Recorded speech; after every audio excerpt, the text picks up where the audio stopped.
257 cases मिल चुके हैं। मुंबई में एक्ट्रेस शिल्पा शिरोडकर भी कोविड पॉजिटिव पाई गई हैं। सिंगापुर, हांगकांग, थाईलैंड में मामले लगातार बढ़े हैं। कोविड महामारी जिसने पूरी दुनिया को थाम कर रख दिया था कई साल तक, 2020 से शुरू होकर के उसके बाद ये 2023 तक इसमें मामले सामने आते रहे थे और ऐसे में अब ये एक बार फिर से दस्तक दे रहा है और कहीं ना कहीं लोगों में दहशत बढ़ती हुई नजर आ रही है। हालांकि कोविड के नए वेरिएंट के मामले जो सामने आए हैं वो अभी इतने ज्यादा नहीं है कि दुनिया में चिंता ज्यादा हो, लेकिन सिंगापुर में 14,000 से ज्यादा मामले सामने आ चुके हैं। भारत में 257 केसेस सामने आए हैं। कोरोना का नया वेरिएंट जो कि मुश्किलें बढ़ा रहा है, JN.1।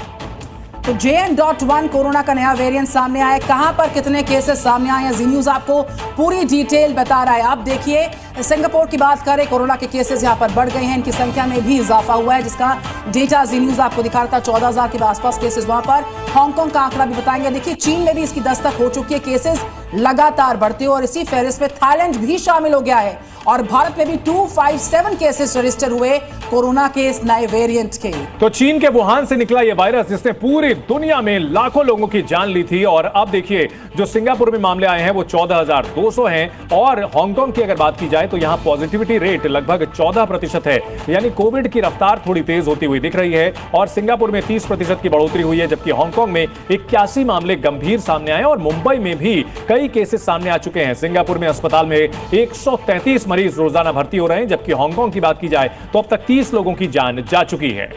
तो ये सारा आंकड़ा आपके सामने है, कहां पर कितने केसेस को रजिस्टर किया है और इस बीच कोविड के जो बढ़ते केसेस है उस पर सरकार की नजर लगातार है। सरकार ने समीक्षा बैठक बुलवाई। भारत में कोरोना के 257 केसेस सामने आए। महाराष्ट्र में कोरोना के 56 नए मामले सामने आए और बॉलीवुड एक्ट्रेस हैं, नाम शिल्पा शिरोडकर, उन्होंने सोशल मीडिया प्लेटफॉर्म पर आकर अपने कोविड पॉजिटिव होने की भी पुष्टि कर दी है।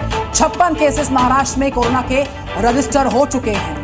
तो कोविड के मामले जिस तरह सबसे ज्यादा केसेस सामने आए हैं, 56 मामले आ चुके हैं और सरकार की इस पर नजर बनी हुई है। स्वास्थ्य विभाग एक्टिव हो चुका है और हालात पर लगातार जो है नजर बनाए हुए है, लेकिन कोविड के एक बार फिर से दस्तक देने से पूरे भारत में कहीं ना कहीं अब चिंता का सबब निश्चित तौर पर बनता हुआ नजर आ रहा है। इस बार संक्रमण के लिए ओमिक्रॉन के नए वेरिएंट JN.1 और उसके सब वेरिएंट LF7 और NB1.8 को जिम्मेदार माना जा रहा है। ये वेरिएंट कमजोर इम्यूनिटी वाले लोगों पर अपना असर दिखा सकते हैं और किस तरीके से इसका असर हो रहा है, केसेस में इजाफा हो रहा है। और सीधे मुंबई जा रहे हैं Ankur Tyagi, over to you.